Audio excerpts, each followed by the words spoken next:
నూతన సంవత్సరం మరియు రానున్న సంక్రాంతి పండుగను పురస్కరించుకొని విజయవాడ రైల్వే డివిజన్లో పలు కొత్త రైలు సర్వీసులు నడుపుతున్నట్టు రైల్వే శాఖ ఒక ప్రకటనలో తెలియజేసింది.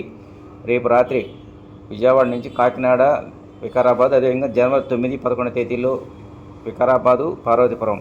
ఇక సంక్రాంతి పండుగను పురస్కరించుకొని గుంటూరు నుంచి 8 కొత్త రైలు సర్వీసులు నడుపుతున్నట్టు రైల్వే శాఖ తెలియజేసింది.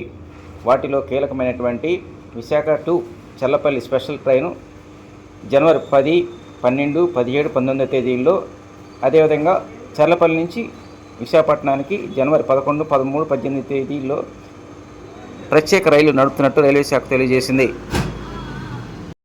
ఈసారి సంక్రాంతి పండుగ సందర్భంగా ఇతర ప్రాంతాల నుంచి వచ్చేటువంటి వారి యొక్క సంఖ్య బాగా ఉన్న నేపథ్యంలోనే ఇప్పటికే అన్ని ఎక్స్ప్రెస్ రైళ్లు బుకింగ్లు ఫుల్ అయిపోయాయని చెప్పుకోవాలి. రానున్న కాలంలో ఇతర ప్రాంతాలకు వెళ్లాల్సినటువంటి ప్రయాణికులు ఎవరైనా సరే రైల్వే శాఖకు సంబంధించినటువంటి IRCTC వెబ్సైట్లో బుక్ చేసుకునే అవకాశం కల్పించారు.